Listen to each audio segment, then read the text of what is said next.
Tiger Talk, Episode 6, the Beat Lakewood St. Ed episode. I am one of your hosts, Scott Ryan. And I'm your other host, Becca Moore. And with us today, of course, we have my other half, Coach Nate Moore. Go Tigers. And then you guys are going to introduce yourself. Tell them what you want from this day. It was your name, your position, your grade, and your number. My name is Jason Torrence. I'm a wide receiver in free safety, class of 2023. I'm number 40. My name is DeAirre Pringle, senior. Speak up. My name is DeAirre Pringle, senior, free safety, and number 30. Well, we're very excited to have our first Pringle on the show. I mean, that's pretty exciting because there's a lot of Pringles on the team. So we're excited you're Pringle number 1 as far as I'm concerned. Is there more than one senior that's a Pringle? No, it's just me. Oh, yeah. So You'll be the only one. You're only going to get one this year because we only bring the seniors on. Ah, well, someday, you got to work up. You don't just get to be on Tiger Talk, okay? This is an honor. You're going to set the standard, Scott. Yeah, of course. So tell me what it was like. So obviously I was live. So tell me what it was like for you watching the game. Can you see the warm up? Like do you see the guys warming up on TV or not? When you watch the game? Yeah, we do. Sure. Okay, so you saw them in their normal uniforms or their regular uniforms. Did. So what did you think when they came back out and they were in different uniforms? Could you see them? Or were they camouflaged? Actually, I thought something was wrong with the screen because you could kind of see them going in through the tunnel. Yeah. And I was like, why does it look black and white? It really looked like something was up with the screen or whatever. But then when they came around, I could see. I thought that was a really cool idea. Now, did the National Guard donate those? Those are the National Guard's jerseys.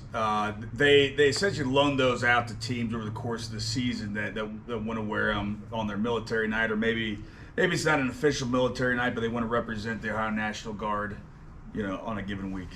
So I thought it was pretty awesome. And so what happened was, and you could correct me if I'm wrong, but Coach Moore had told the captains about it, and they didn't tell any of the other players about it. So you guys didn't know, right? No, I didn't know. Nobody knew. We were locked tight. They were lip tight. I can't believe that in Massillon, people didn't know about it. Kept the secret in Massillon. How about that? The secret in Massillon.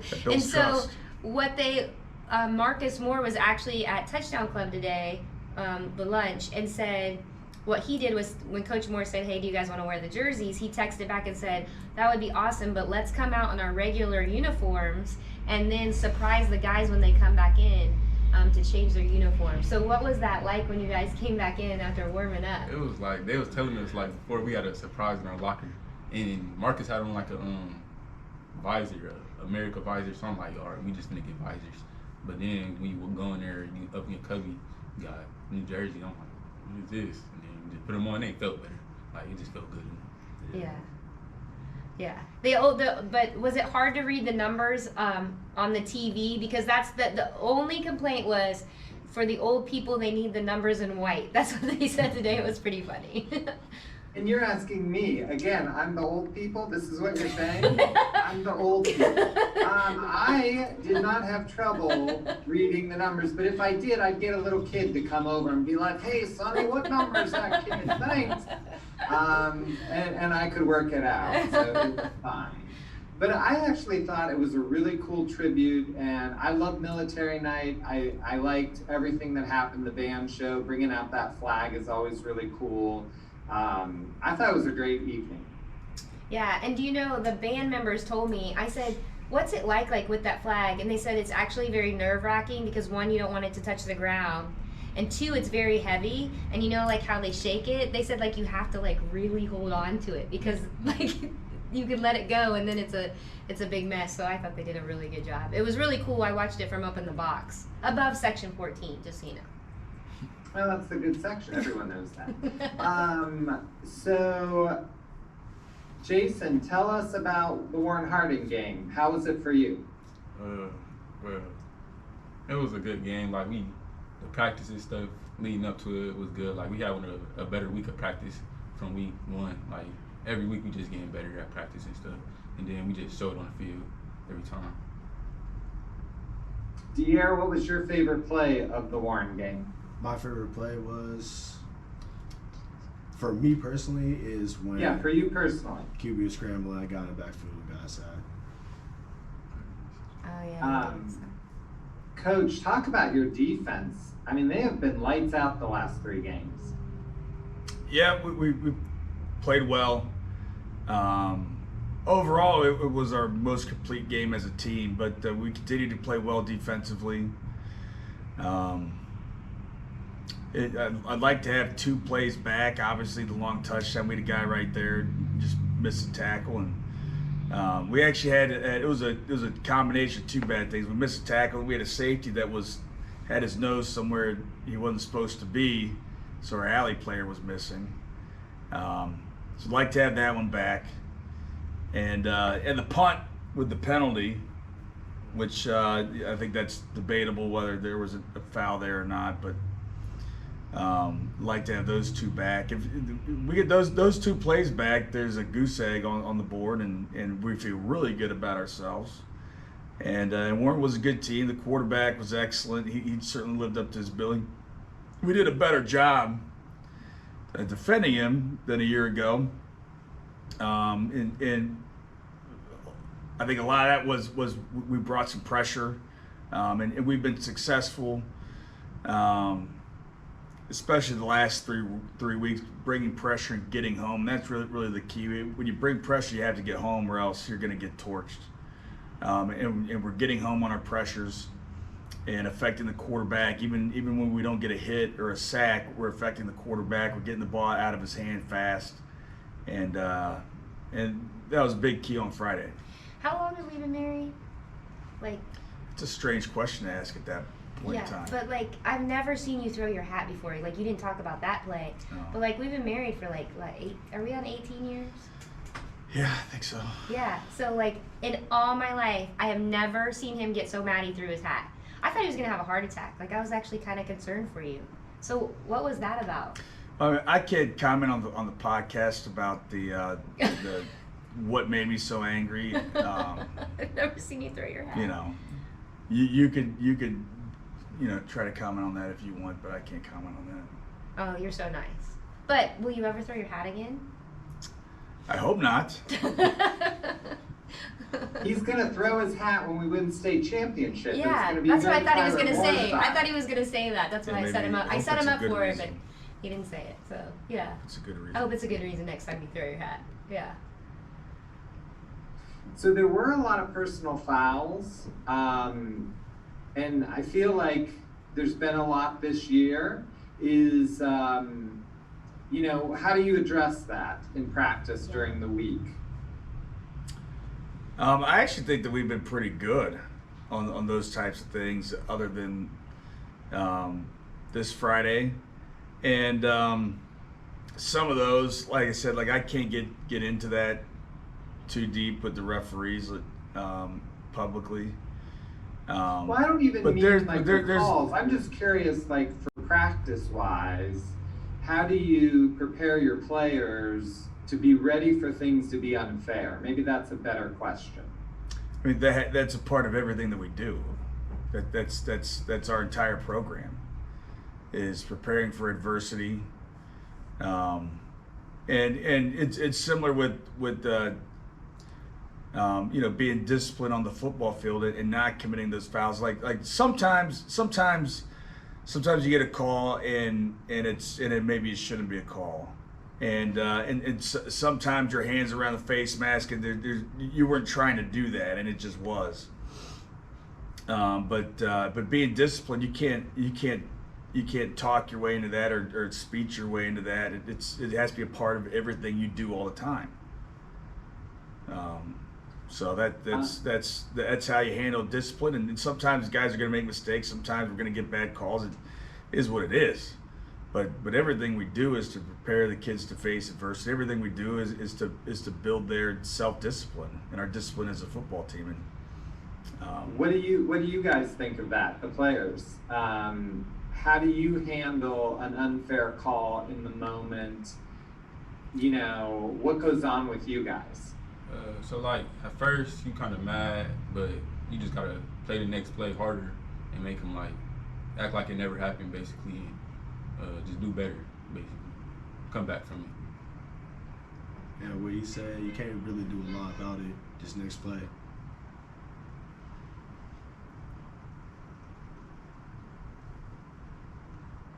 I was letting you go, Becca. That's our first time. We've done 6 episodes. Oh, sorry. And this is our first dead space we've ever had. I was just thinking about what they were saying, and I think, like, I was thinking about. This is the first time you've thought in 6 episodes? No, we're just playing. Well, maybe. But I was just thinking about how well the defense played, and like what Nate said, or Coach Moore said, is just like playing through the adversity. I think what I've liked about this team, thinking about, because I'm on the sidelines filming, is it's like they're I don't want to say program, but it's like they definitely are bought into next play, next thing. Like if you make a mistake, it's past. You got to go on. You got to get ready. Because I felt like sometimes the team was like hurrying up, trying to get our players off off guard or something like that. And I don't know what St. Ed's is gonna do if they do that. Have a hurry up offense like that too. But I feel like our players are really good. and Slaughter included, just going to the next. It's really cool to watch, but I've been around this team, for 8 years, and I've seen a lot of kids come through. It's really kind of neat with this defense and the offense that they just, okay, and they go. Let's talk a little bit about Slaughter. He definitely had his best game. It was very impressive, and I loved it. Really, I think you passed the first play of the game, too, which I was like, whoa. That must have been kind of the plan, I'm assuming, that you must have felt he was going to be able to pick Warren's defense apart. Yeah, we want to be an offense that takes what the defense is giving us, and part of that has to be throwing the ball. And there's no time to throw the ball like first down.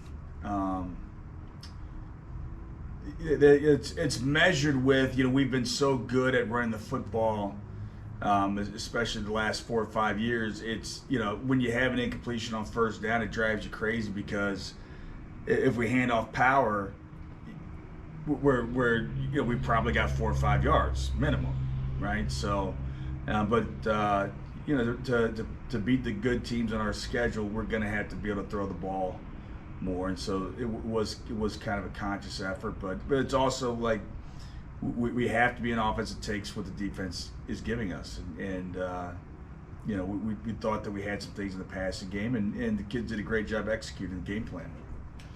So last week, we forgot to mention, we got to figure out who those guys were. So you guys always have the player of the week, but the scout team player of the week. And I always ask this because I think it's important. So just this past week, I have to look up, it was DJ Zimmerman, and he said the other person. Who was? Do you guys remember who it was? DJ Zimmerman and Jacques Carter. Why is what they do like so important for preparing, even for St. Ed's and obviously Warren? Why is it important to use defense and offense? So it's a game. Like we got a game this week. So if the scout team is practicing to the best of their ability, we give them a better look every day. Like they're gonna be prepared for the game basically. So if they're doing their best and giving it their all, like we'll be prepared and most likely win the game because they are used to seeing it. Yeah. So game speed. Do you feel like to be that you have to like study it to know it going in? Yeah. Definitely. So they put in just time to study too. Mm-hmm. How important is it for defense? I mean, especially going against St. Ed's. I mean, they're big. Their line is big. So how obviously those guys aren't big, but how are they giving you that look, and what does that mean? For them to give us the look, it helps us prepare for the game. And I know that they're like not as good as St. Ed's, obviously, but they're giving us a great look. Yeah, they do a good job. Mm-hmm. Does it make you feel? Do you feel good with that scout team? Do you feel like this really helps you? Yes, I do. Prepare you, because people forget. but those guys are just as they're important to help make you guys look really good, and then they may be the next man up. So yeah. You can't have a good football team without a good scout team. Yeah. It's impossible. And the best teams that we've had have had the best scout teams. We every year there's some up and comers, some sophomores that buy into their role and really, play hard in the scout team because they want to get better because they've got, 2 years in front of them, like a bright future in front of them, and they want to get better every year. But there's also every year there's seniors that, by that point they pretty much know that I'm not going to play a meaningful snap, and some of those guys quit, and some of those guys come to practice every day and punch the clock, and practice like they are playing in the game. And I've got the utmost respect for those guys. And the best scout teams have seniors that for whatever reason that they're a little bit, they're a step too slow than the starter or whatever, and they're just not going to play. And those guys, you've got seniors that just love being a part of the team and love punching the clock every day and playing football and giving it their all. And those are really the guys that make great scout teams. Yeah, so congratulations to DJ Zimmerman and Jacquez Carter, because we appreciate you getting us ready for this week. I got something in my eye, it's like watering. You're getting choked up. I'm getting choked up about the scout team players. matters that much that it brings Becca more to tears. Yeah. That's how much she cares about It should bring me to tears. Yeah, it's awesome. Yes, and it should. Before we move on to St. Ed's, I have a question for Nate. You were at the Pitt game watching your son play. Correct. This week. How hard is it for you to watch a football game and not be the coach? I was just, because when I saw you pictures online, I thought, are you thinking, why'd they pass? Or can you just enjoy a football game? Yeah, I think I can't detach like that and just enjoy it. I enjoyed, obviously Terrence wasn't on the field the entire game. He did get in at the end and played about the last 10 snaps on offense. And when that happens, I'm just watching him. I'm not watching anything else. When I'm watching the game and he's not on the field, I'm mostly just enjoying watching a game. But you do catch yourself kind of lapsing into, maybe saying some choice words in my mind about, this thing or another, especially the referees.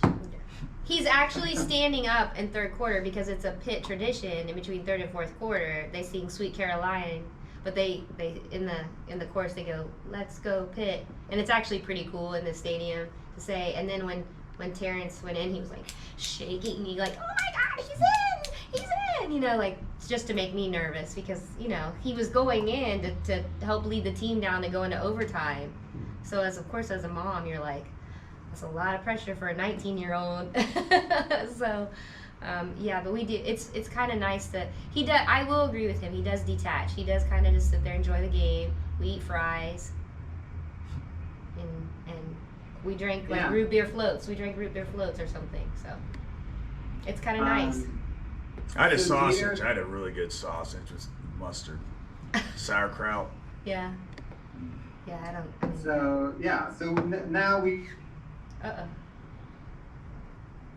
He froze. The game. Okay. And having snacks on the sideline. DeAirre, tell me about Lakewood St. Ed. Who do you have to go up against, or what are you practicing or excited for the game? People have to go against their tight ends, receivers, playing a run game. But I'm excited for our game plan this week. I enjoy what our coaches are putting up for us. Ooh, that sounds exciting. I like it. What about you, Jason? What are you looking at when you watch film on St. Ed's? What do you see? You're really looking at the receivers and tight ends and like what sets they're coming out in, so you can know your assignment and stuff, like when you're on the field and what you gotta do. And you also like looking at the run game, because if they run to your side or you got an alley to run through, you wanna hit the hole and make a tackle, make a play. So, their quarterback's kind of a running quarterback, Coach Moore said. So is it your assignment if he breaks through, or because what I loved that Coach Moore said today, because sometimes these people question, like, why are so many different people getting so many tackles? And he says, what do you think was his answer when he said, why are so many different people getting tackles? Why would that happen? Because everyone's doing their job. Yep, that's what he said, because everybody's doing their job. So is it your job, like, if that quarterback breaks through, or you are, like, assigned a certain, since you got a sack last week? Yeah, I have my own job. I have to do my job, make sure I do it right. But, if the other man runs off, I have to make this happen. Yeah. What's your scouting report, Coach Moore, for St. Ed's?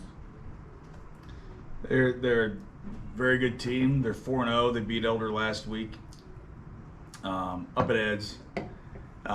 They're huge on the offensive line. They've got a great slot receiver who's dynamic, good running back, and the quarterback's a junior, and he's a great runner. They run a lot of option, a lot of power read is pretty much their number one play there with the option game, and the offensive line is just so big that if you don't play with good technique, you could just get swallowed up. So we got to play with great technique and come off the ball and use our hands, and that's really going to be the key for us defensively. And their defense is excellent, especially the front seven. They've got 3 Division I kids on their defensive line. Both the ends are excellent. New starters at linebacker, but they're both. There's really 3 kids that play 2 positions, and they're all great size, all really good players. And they're good on the back end. They're good on the back end. They're good at corners. So. They're solid everywhere. Very few weaknesses. We're gonna have to play a great ball game. And while you're playing a great ball game, I just want to look at this. Simon Says has a new shirt coming out this week that's going to be under the stadium. Look at it. It's pretty awesome.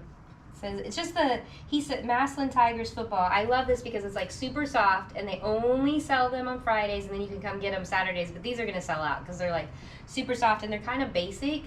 And he said that basic really, like, people love this. They love this, like, easy look. But it feels great, Scott, so he should come and get you a t-shirt. It's classic. It's classic. It's classic. It's classic. Well, I'm always a sucker for an Obi on. I like the old-fashioned Obi. That's what I'm looking for. Yeah. To me, that means Massillon. Yeah. So a question for the players. I want you each to answer this question for me. You're seniors, you're going to move on. Where do you think Massillon football will stay in your life, in your future? So, I'm not from Massillon originally, so I never really, before I started playing, obviously, I just started playing my senior year. I didn't really, I just thought it was, it's just football. People take it too seriously, but then after, the retreat and going through all the workouts in the summer and stuff, you just really, you really understand it more. It's like you're really a part of the team. So after I graduate and stuff, I think I'm still gonna come down and watch the games and do everything I can for to come and stuff and see them play and stuff, and really appreciate the program more after playing. And for me, I've only been here 1 year, but I've made a lot of great memories with the team. And in my life after high school and done with Massillon football, I'm gonna still come down and watch the games. How many players come back, Coach Moore, and maybe do they go in the locker room on a Friday night? If an ex-player comes back on a Friday night, what's that like? Yeah, it depends on the guy. So we're open doors to all our former players. But some guys like to sit in the stands with their parents maybe or their girlfriend. Some guys want to come down on the sidelines, and some guys pop in the locker room. It just kind of depends on the guy. I think we had 4 or 5 at the game last week. Yeah, so it's really nice. It's really nice to see them. They're always happy. Yeah. They always say they have one more play in them. One more play. But Scott, I'm so excited to hear about the reviews of your songs. So you got to explain it to these guys so you can like give them a warning. But I can't wait to hear about your review of your songs. So I'm going to ask each of you to give me your hype song.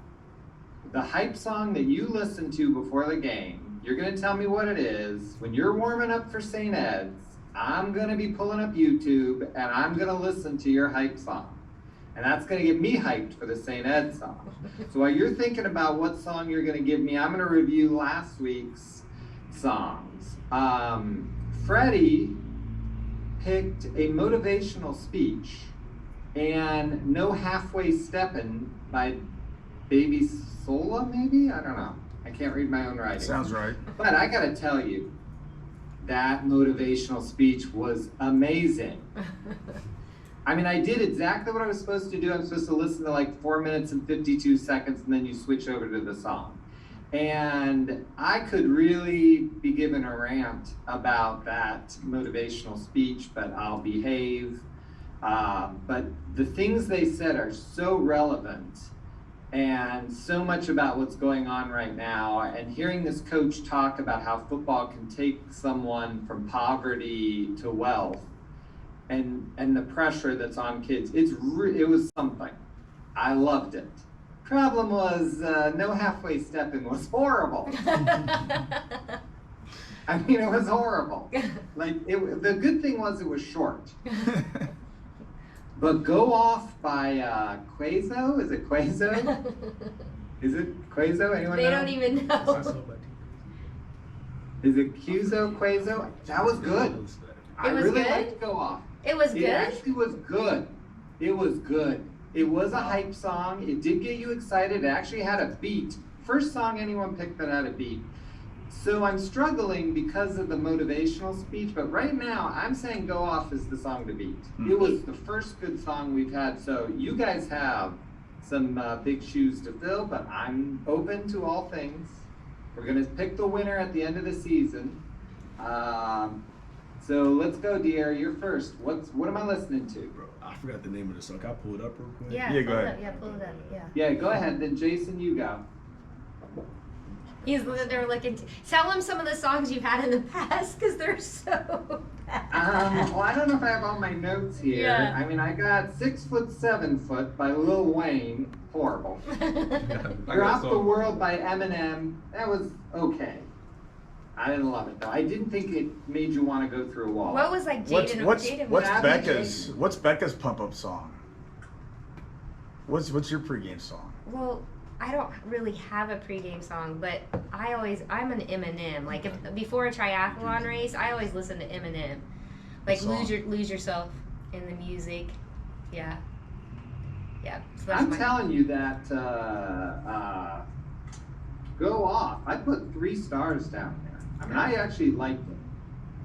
Yeah. Was, Like food maybe but, on the but I line. have a He's feeling gonna. Jason's got a good one. Yeah. For me. Jason, I what do you can got? tell. Jason, what you got? What do you got, Jason? Mine is right above it by Lil Wayne and Drake. But you said you didn't like the Lil Wayne. No. I didn't like 6 Foot 7 Foot. Do you like 6 Foot 7 Foot? Not really. I don't really listen to it, so I wouldn't say. I mean, that's Lil Wayne. I don't need to get in why. Check the old show. You'll hear why I didn't like it. So what was the name? I got Lil Wayne, but what was the name? Right above it. Right Alright. above it. Yep. Lil Wayne is pretty popular. Why don't we get him for a halftime show? We got 3 picks by Lil Wayne. $20,000 drop. What do we got, dear? Dreams and Nightmares by Meek Mill. Oh, Eli listens to that. Yeah, everybody's. Yeah. Eli likes this one? Yeah. Becca? Yeah. All right, I will be listening to these Friday night while you guys are warming up. I got my whole routine down. I do have to go back in the bedroom because Jen is not for any of these songs. I have to do by This is a myself. lie. I will say that. I gotta go hide. She doesn't want to like run through the wall after she hears some of these songs. No, it hasn't been that way. So there we go. Thank you guys so much for joining us. We want everyone at home to subscribe to the Tiger Talk YouTube page, share it, spread the word, and thank you to Stark Media. They're recording this, editing it, getting it out. We really appreciate that. Anyone else we have to thank, Becca, or anything? You know, just Simon Says Promotions. Make sure you pick up your t-shirt underneath the stadium. Before the game, halftime, they feel really good. They're awesome. And come down to Simon Says store and pick up a Tiger Store. Tiger Store, yeah, I guess Tiger Store, and pick up. They've got some new designs out there, pretty cool. It's getting sweatshirt weather, so they just put sweatshirts out, and they're pretty awesome. They're gonna go fast. So we appreciate the Tiger Store. Also, we have some sweatshirts coming up for Massillon McKinley, right? We do, yeah. So we're probably gonna roll those out next week, so they'll be able to pre-order them, and Coach Moore helped design them. They're gonna be pretty incredible. Yeah, so keep watching Tiger Talk to get that information. We appreciate all the players. We're going to have Lil Wayne on next week. I just got to know Lil Wayne is going to come on and perform right above it. So this is going to be our biggest show ever next week. All right, until next week, TIG. ERS. DeAirre. The entrepreneurial spirit runs strong at Simon Says Promotions. That's why if you've seen us everywhere in downtown Massillon, it's because we're growing. Stop in and see our guys at Spirit of Stark on 409 Erie Street North. If you're in the spirit for that new look, head over to Studio Vibes and tell Allie the Stark Media Team sent you. We've rebranded the old checkered flag building at 256 Erie Street South as Simon Says HQ, featuring Copeland Paints, Brooklyn Rio Boudoir, Cherry on Top Logistics, Studio Vibes, and we are adding new tenants monthly. Speaking of new, have you seen what's coming out of the vault at the new Tiger Store at 59 Lincoln Way East? New game day prints dropping weekly with new store hours. Trust me, they can't wait to see you. Check us out on social media and find out what's new, or for occupancy and employment inquiries, email simonsayspromotions@gmail.com today.